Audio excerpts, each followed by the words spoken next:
Today on Bold Steps, Mark Jobe brings us to the moment of decision. Will you hear God's voice and respond, or let your heart grow hardened? If you've heard the voice of the Holy Spirit talking to you about an issue, an area of obedience, your pride, your humility, your prayer, or whatever it may be, and you have not dealt with it, repented, addressed it spiritually, just do nothing, and hardness sets in.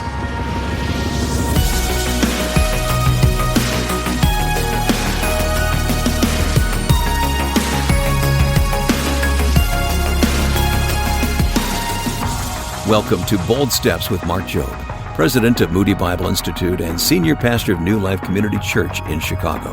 I'm Wayne Shepherd. Yesterday we began a message that started with a simple question, can you hear this? And quickly became a convicting lesson about faithfulness and follow-through. Mark's point from Hebrews chapter 3 is this: the real issue isn't whether God is speaking, the real issue is whether we're responding.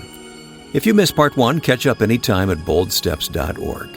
But let's jump right back into it. Today's message is titled, This is Not a Hearing Test, and here's Mark Jobe.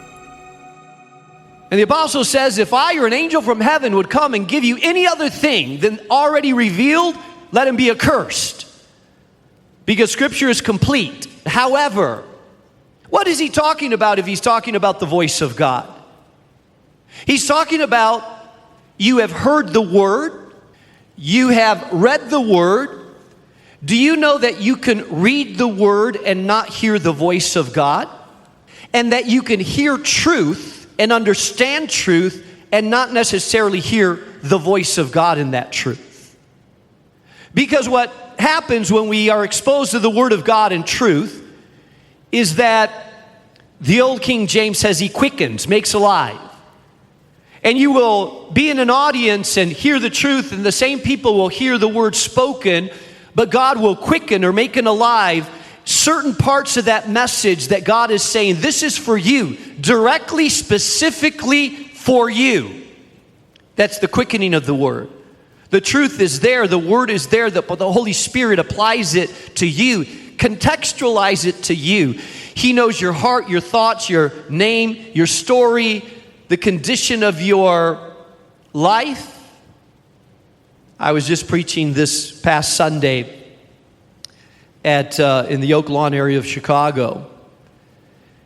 And as I was preaching the Word of God, and sometimes this happens to me as I'm preaching the Word of God, I'll see someone in the audience, and I won't know exactly why, but there's this sense I'm working in their life. And while I'm speaking, I feel like I need to pray for that person. There was a guy that I'd never met, never saw before. He was sitting on the aisle. I could tell he was a little bit uncomfortable as I was speaking, and big guy. And I saw that he leaned over to the person that he was at and said something to him. At the very end of that message, I gave a clear call to surrender your life to Jesus Christ. If you've never done it, to repent, to believe, to be ready to follow Him and surrender. Clear gospel call. He came forward.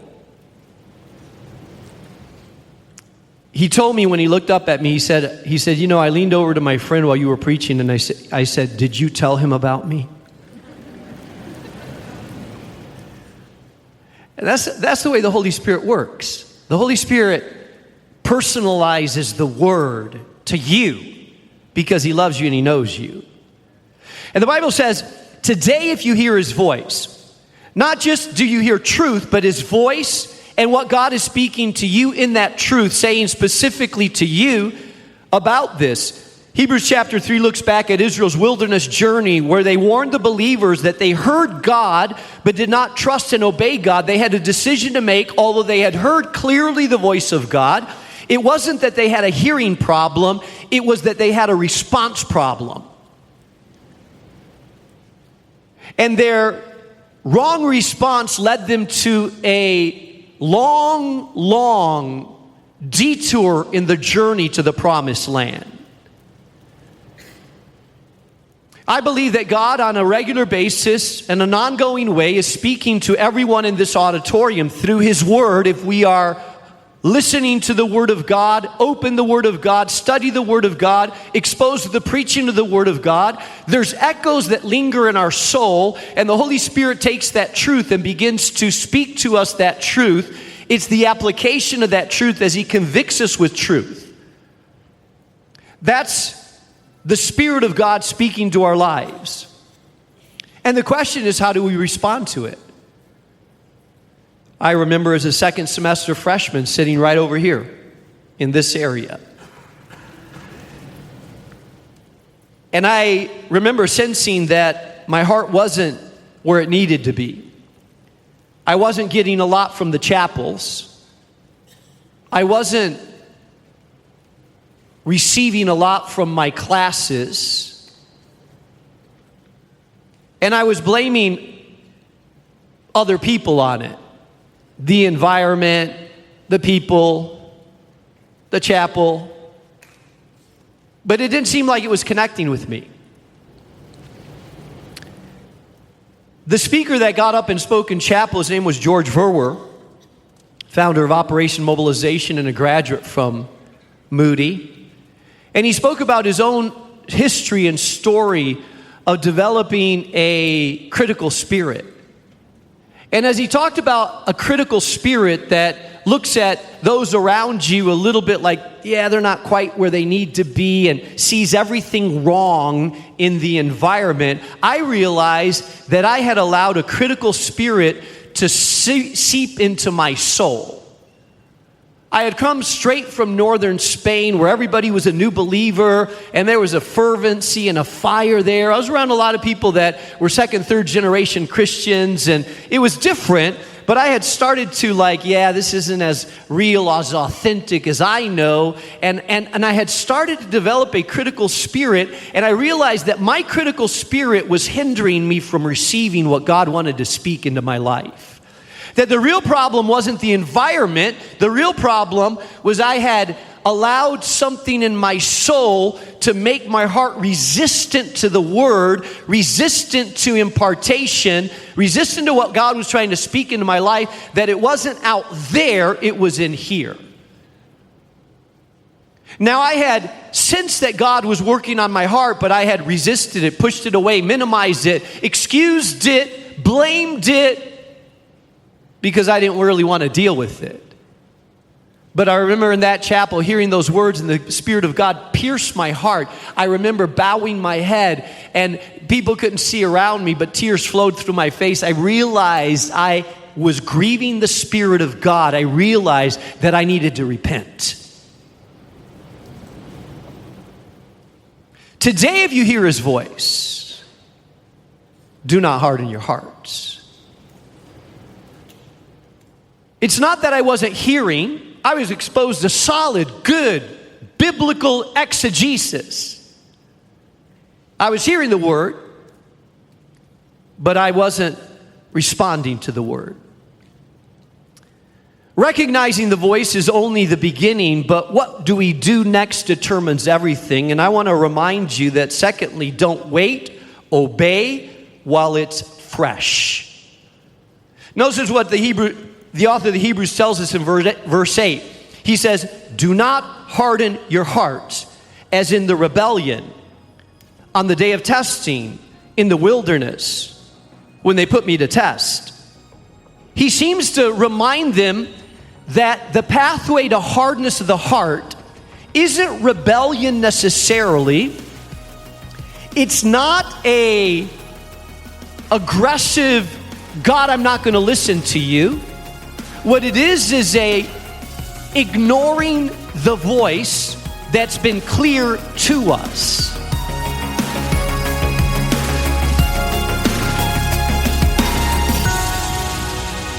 You're listening to Bold Steps with Mark Jobe, and we're taking a brief pause from today's message.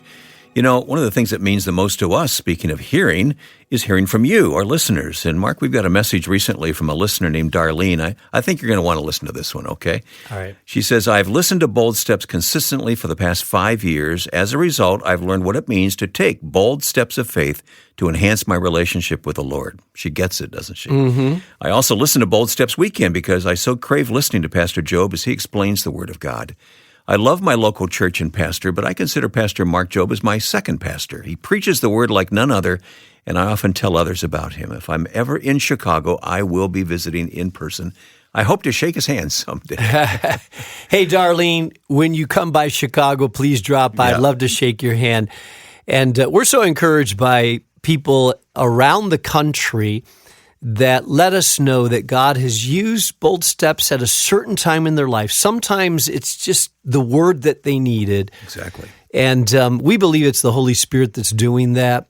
Talked to a man recently down in Florida that said twice he had very specific questions, and God answered those questions right in an uncanny way, right through Bold Steps. And he says, I don't know how it happens. I said, I know how it happens. The Holy Spirit knows exactly what you need and when you need it. We shouldn't be surprised when it happens, but it's a thrill, isn't it? That's right. Yep. So thank you for letting us know. Please let us know what God is doing. Tell us your testimony. We love to hear these stories. And Darlene, thank you so much for your beautiful note. If you have a story, maybe a question for Mark, or just want to let us know you're listening, we'd love to hear from you. Go to boldsteps.org and click on Ask a Question, or call our listener line at 312-329-2011, 312-329-2011.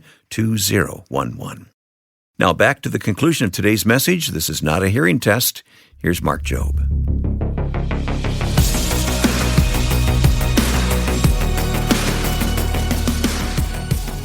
No one goes down the road and says, I'm going to have a hard heart.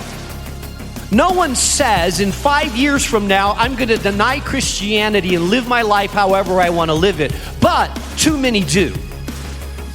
No one sets out to get a hard heart that no longer responds to the conviction of the Holy Spirit. But some end up there. No pastor sets out to say, one day I'm going to commit immorality, adultery with multiple women, hide it for a while till it's exposed, and then hurt a lot of people. But it happens way too often. How? Oh, it doesn't happen in a moment. It's not just suddenly this temptation that overcomes someone that they can't ignore or fight. Oh, no. It happens much more subtly. I can guarantee you that the voice was ignored. That the word came out and it was, no, not now. I don't want to deal with it. That conviction was there, but it was like, I'm going to minimize it. It's not that bad. I'll deal with it later. Now's not the time. I'm stressed out. It's pushed back, ignored. It's dampened. It's put down. It's delayed. The pathway to hardness is delay in obedience. That's the pathway to hardness. You want to harden your heart? Hear the voice and do nothing. You want to harden your heart more? Hear it again and still do nothing. You want to go down a road that ultimately leads you to a place of absolute spiritual apathy? Continue to hear the voice and do nothing.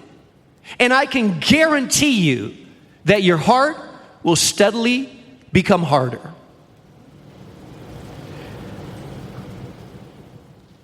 There's an emphasis here. Today, if you hear his voice.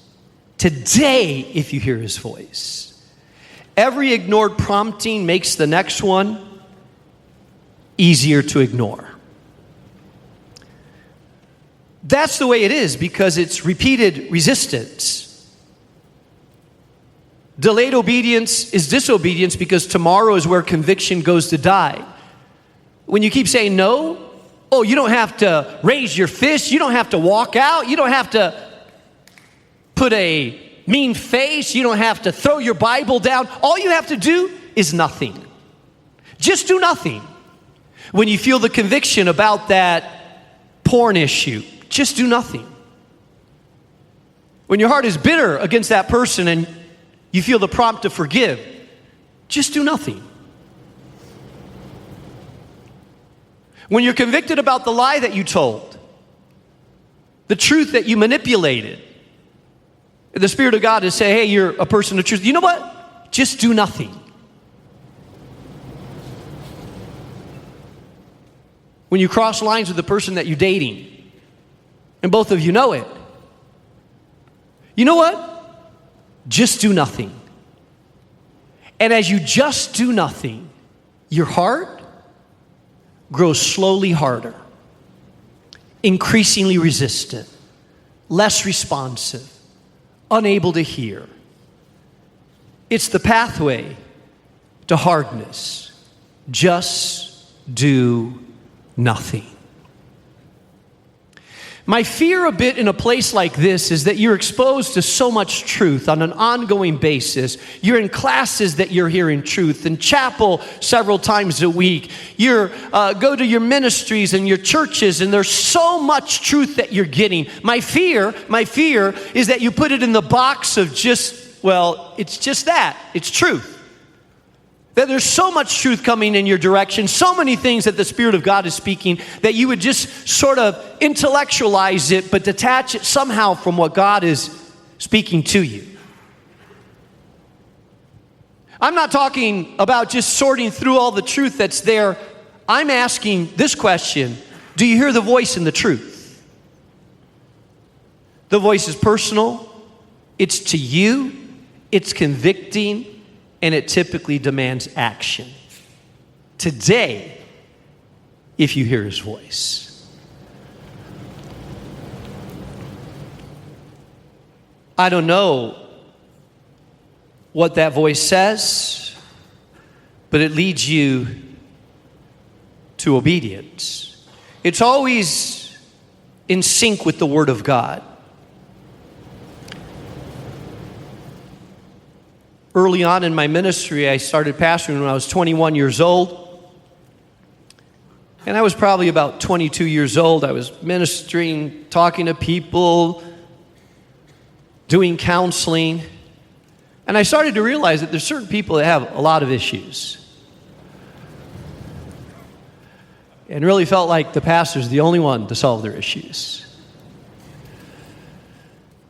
And I'll never forget starting to feel aggravated about certain people that felt like, oh, they always want to demand my time. They always want me to, there's other people, and just feeling like a little bit aggravated. And a woman called that was one of those people. And she got on the phone and she was telling me about her problems and her issues and what was going on. And I remember putting the phone down like this and saying, oh man. And kind of being sharp, a little bit short with her, and a little bit just kind of hanging up, and said, good thing she just hung up. And you know, God had been starting to convict me about, these are people that I love, I care, I died for. And I had felt my heart start to get a little tough, a little harder, a little more, less sensitive. I hung up the phone and good thing. I whispered something to myself, and at that moment I felt like the Holy Spirit convicted me. And I knew there, I was in my office by myself, I knew there, I fell on my knees and I started to weep because I knew my heart had gotten hard. I knew I didn't see her the way Jesus did. I knew that she'd become a problem person, not a person that needed grace and sympathy. And periodically throughout your life and throughout what you're experiencing, the voice of God will convict you about things. And responding to the voice of God is absolutely essential to keep your heart in the right place. Every delay trains your heart not to respond.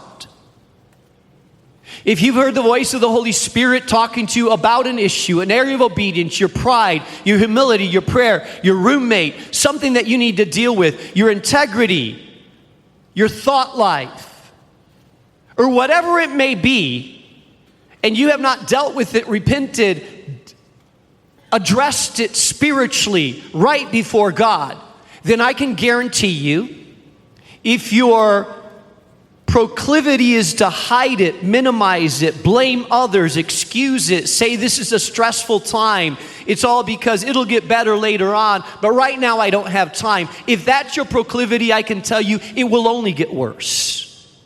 You'll only get harder. Just do nothing, and hardness sets in. You know, it's like cement.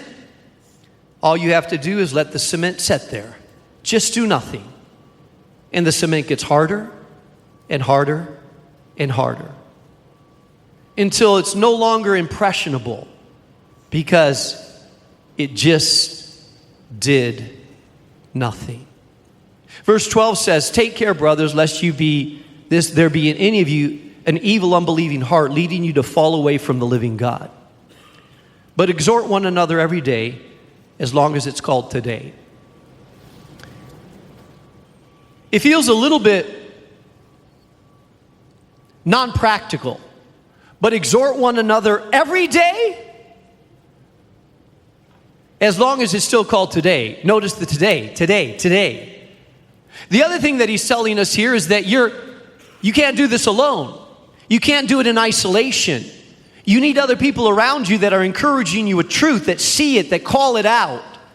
Exhortation is encouragement to live it out. That's exhortation. It's challenging, but it's truth that is telling you, align yourself with truth. There are people around you that God has put into your life, and you should be one of them that is in a gentle, loving, helpful, appropriate way, challenging people around you when you see them also to walk in truth. It tells us that. But exhort one another every day, as long as you are called today. Well, how could we do it every day? This implies that we have community that we are intensely involved with. Because if not, it can't happen every day. This is not occasional community. This is intense community. This is community where you let the guards down, where you've been transparent, honest, vulnerable, open, so that it can happen that way. But exhort one another daily, as long as it's called today, lest any of you be hardened through the deceitfulness of sin.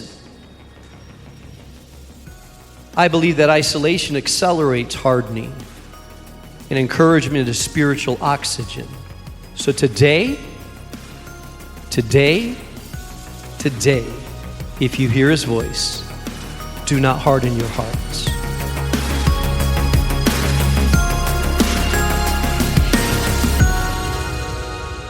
So the question Mark is leaving us with today isn't whether God has spoken to you, it's whether you've responded. That's Mark Jobe on Bold Steps, a message called "This is not a hearing test."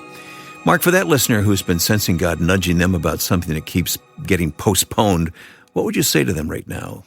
I would say, if God has been nudging you, if you sensed the conviction, direction, prompting of the Holy Spirit, then to delay action is to allow hardness to set in. Mm-hmm. And so I want to challenge you to pause, to think, has God been challenging you, convicting you, directing you, asking you to take a step of obedience that you have been postponing, delaying, saying it's not the right time? I want to challenge you to say, today, God, I will obey. Because if I don't, tomorrow my heart will be harder. So, Father, I pray for that person that you have been challenging about the purity of their dating relationship, about the unforgiveness in someone's heart right now towards someone in their family, about a step of obedience that they know they should take, but they just are afraid of taking, about the addiction that has suddenly become so powerful in their life and they know they need help. God, I pray that today, as they hear your voice, that they would say, God, I refuse to postpone. I will obey you now. I will obey you quickly. I will obey you soon so that my heart will not get hardened. Give them the courage to follow through, the conviction not to delay, and the faith to trust you with the outcome. And I pray this in Jesus' name.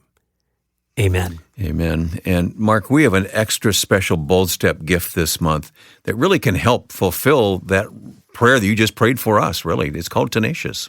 Absolutely. We're very excited at Bold Steps to be able to put this into your hand. It's both a booklet, a study guide, a series of videos Judy Crone, the producer, is actually in the studio with us to tell us a little bit more about this resource. Yeah, Mark and Wayne, when we were considering a resource to really bring to life, we were looking at this sermon series in particular. One, because we really felt it spoke to where we're at in our culture today. It's just such a timely topic, passing on your faith, the generational kind of impartation of wisdom. And so as we were looking at this series that you did, Mark, we thought, okay, how do we bring it to life? I love that as we were looking at different images, we thought about the redwoods in California. And the thing about the redwoods, I don't know, this is new to me. Maybe you guys know this, but you think that they've got a really strong root system to be that tall. But actually, they have a very shallow root system. They're tall because they connect to each other. And I thought that concept really captured the heart of this book, that as we do life together, in this case, Paul imparting truths to young Timothy to help him be able to engage the culture in a biblical way, that's what this resource will really do for our listeners. It's a book, a workbook, really, and videos, too, right? Yeah, we spent some time outside with Mark, and we did 9 videos that really bring each chapter to life. So listeners are really going to enjoy not only reading it, but actually being able to engage with Mark personally in these videos. So it's really fun that it's kind of like however you consume material, whether you do the videos or whether you're read the actual resource, I think it's going to appeal to a lot of folks. Yeah, Mark, thanks for doing this. Yeah, this will be a great resource. And again, tenacious, living a faith that outlives you. We cannot live in this society with a flimsy, weak faith. It's got to be tenacious.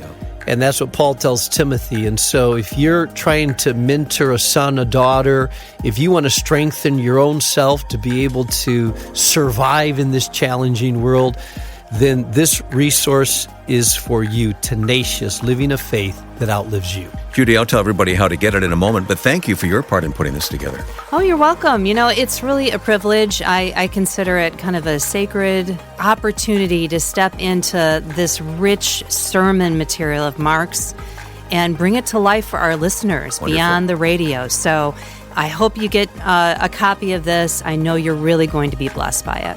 Indeed. Thank you, Judy. And thank you, Mark. Request your copy of Mark's new book, Tenacious, when you support Bold Steps with a gift of any amount today. Just call 800-DL Moody to give over the phone. That's 800-356-6639, or give online at boldsteps.org/give. And you can also mail your gift and requests to Bold Steps, 820 North LaSalle Boulevard, Chicago, Illinois, 60610.